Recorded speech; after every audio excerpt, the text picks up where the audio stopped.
What's going on, everybody? Welcome back to Redriveraviation. Hope you're all on a fantastic day today. And today we have a very exciting model unboxing for all of you. Today we're going to be taking a look at the Gemini 200 1:200 scale Southwest Airlines Boeing 737-800 in the Freedom 1 livery. I really hope all of you are excited for today's video. And without any further delay, let's go ahead and get started, everybody. We're really excited to get Freedom 1 at long last here on 1:200 scale. This has been a big time desire of mine since it ever came into service, which was 2.5 years ago. So I'm really excited to have this aircraft, and I hope all of you are excited to take a look at it as well. It is a really nice one and definitely very patriotic and a really cool aircraft to celebrate the United States and also how great of an airline Southwest is and all the various components. So I hope all of you are excited to take a look at this. This is going to be an awesome model, and let's go ahead and get started. Do want to give a huge shout out to Ray from RPG Scale Models for selling me this model at the Chicago one-day show in the fall of 2023. What a great time. Glad to catch up with all my Chicago locals, including Ray. So Ray, thank you so much, man. Really appreciate it, and glad to pass this on through good hands. So definitely check out his channel. He does a bunch of really cool content regarding aviation, also some space content too. So without any further delay, everybody, let's go ahead and get started. Typical Gemini 200 box. You got the Gemini 200 up there. There's the Southwest billboard. Here's the aircraft itself, Boeing 737-800. This is G2 SWA 1042.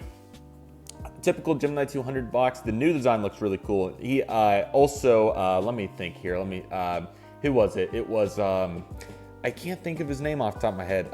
Darn it, it's Irish. Irish got the Delta A319 and 1-200. That model looked absolutely incredible. I definitely want to get it, but the Gemini Delta A319 is really, really nice. So that was really cool to see. But anyways, also cool to note how you have the white Southwest logo right there. So that's interesting, but this is a 2021 release. I think it came out maybe November timeframe, somewhere around there. So yeah, really excited to have this aircraft. It's going to be a really good one for the fleet and going to fit the 1-200 build it very well. This is way too good of a model not to have a 1-200. So very glad that we were able to get the financing for it, and I'm really excited to have it. So let's go ahead and not waste any further time and go ahead and get it out. So of course you have the landing gear is where you put them up there, so that works. No stand, but that's also perfectly fine. Those stands honestly are not great anyway, so it's not like that was a huge loss. And here it is, the Freedom 1 Southwest 737-800. So again, a super nice model here in the 1:200 scale. This is going to be a quality addition for the fleet. I'm really excited to have it, and I think that's really going to serve the collection very well in many ways. It's actually my first 1-200 Southwest airplane as well, so that is really crazy to note. I thought I would have had one by now for sure, but nevertheless, this is a really exciting aircraft for the fleet once again, and I'm really excited to see what this aircraft's all about here in 1-200 scale. So let's go ahead, lower the camera, and zoom it in here for this aircraft. So here it is, everybody, the 1-200 scale Southwest 737-800 in the Freedom 1 livery. So this is a really, really awesome aircraft. It looks absolutely gorgeous from the outside looking in. Some of the major takeaways from the general glance, the wave on the flag looks super nice, especially with that gray. It's a really nice touch to kind of give the seam look, if that makes sense. Also, the stars look really nice on it, and yeah, this is a really solid mold here, 1-200. It's not as pretty as in-flight, of course, for example, but this is a really solid aircraft, and I'm certainly going to be very excited to utilize it in various ways. So ultimately, what a great looking aircraft this is, but what does that mean if we don't go ahead and take a look at the actual model itself? So let's go ahead, move over the camera, zoom her in, and let me go ahead and lower it just a little bit more.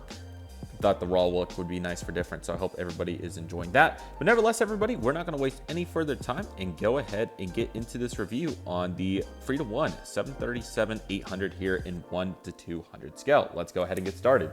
Here's the cockpit windows along with the nose cone. Of course, the nose cone isn't the prettiest shape in the world, but it's solid. So especially 1-200 with how big it isn't as noticeable as the 400, at least coming from a 400 scale collector. So that's certainly real nice. Nose cone looks really good, and you also got the lines on it, so that's certainly very helpful. You do have the pitot tube and some various panels throughout as well. Here's the Freedom 1 titles right here, and then of course you got the nose landing gear with the nose landing gear door.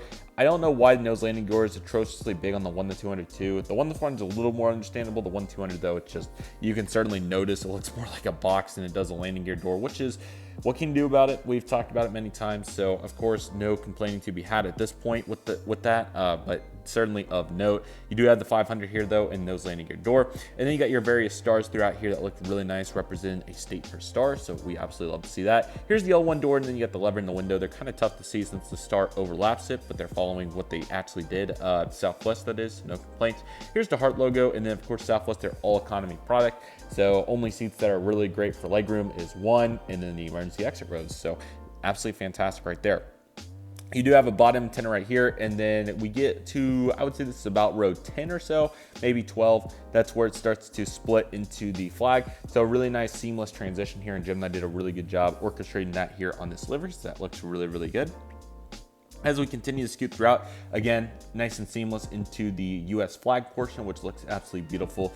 Love the red, white, and gray. It looks really nice. I think the seam design works better than what it would have been flat. I'm sure it would have been okay flat, but getting the seam there really adds some character to this livery, and it looks like it's swaying in the wind, so that's absolutely fantastic. A couple of missing windows here, and then you got the beacon, which is kind of tough to see. Hopefully that helps out a little bit. It's literally almost the same color as the red of the flag, so certainly a little bit tougher to see.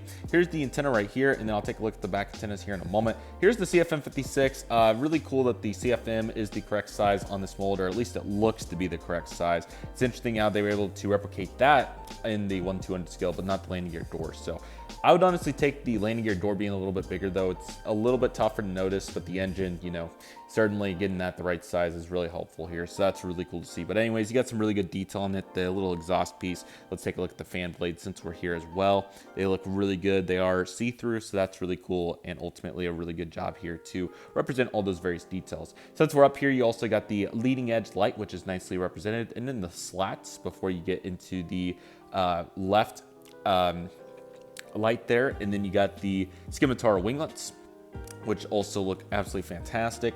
Then you got the back portion here. One of the main, I don't know if it's more of a complaint or a nitpick or what you want to call it, but one of the defects of the 1/200 mold is, for whatever reason, these main landing gear on the 737 never can stay in. This has been a problem dating back to when I got my American 737, and that was like 10 years ago. I think I kind of fixed it. It just depends on the aircraft, but that's been a problem in the past where the, what's it called, the foam piece doesn't stay up all the way. So luckily I was able to fix it in this particular instance, but that's certainly been of note previously. So however, I think that this one came out looking pretty good, so ultimately a good job.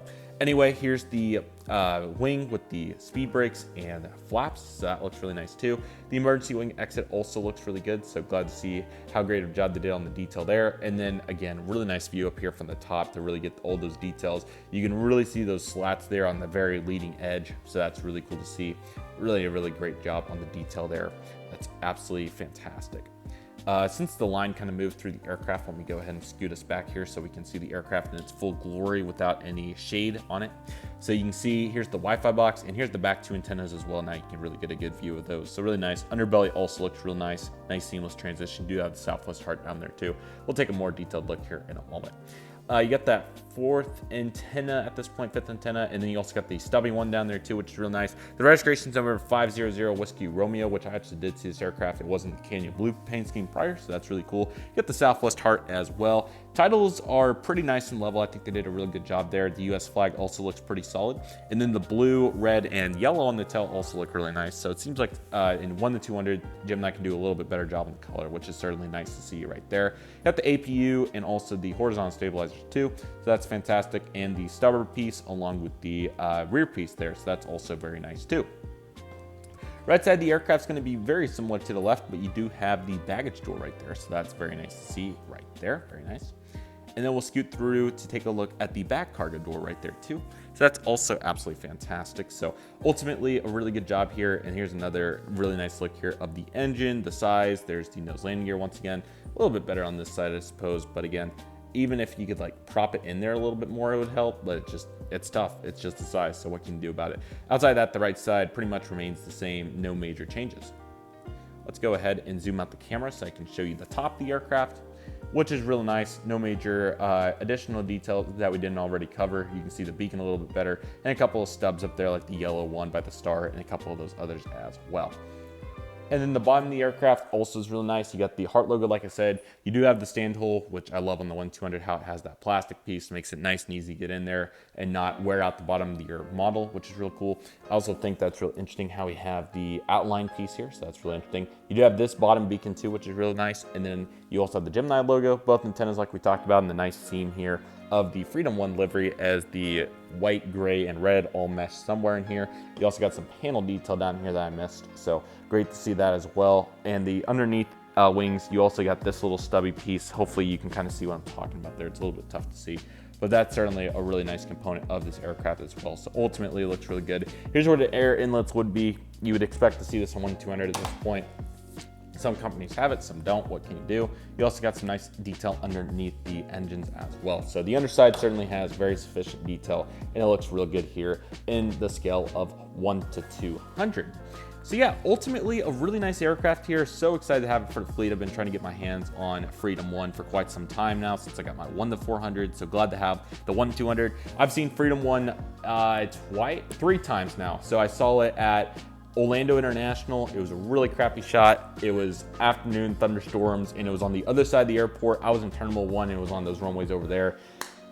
3-6 left, maybe it was the runway takeoff, but it was the runways over there on the, I really want to say it was the east side of the airport, whatever side's up, opposing Terminal 1. So really bad picture through glass. Second time I got it was at Oklahoma City. That was a much better shot during the summer. A little bit of haze, but not bad overall, so that was really good. And most recently got to see it at Tulsa International Airport at long last. Quite fitting since that was its first revenue flight, so that was really cool, heading on a turn from Dallas Love Field. So really fun to get to finally catch it. So 3 times throughout this year, so I've been really happy. Really wanted to get it on its inaugural flight into Tulsa back in 2021, but unfortunately I was ill at the time, therefore was not able to do it. So what can you do? Well, luckily was able to redeem and get it over the last couple months, and hopefully more catch to come, because it truly is a beautiful aircraft. Would love to catch it at more big airports and overall places with really cool landscapes.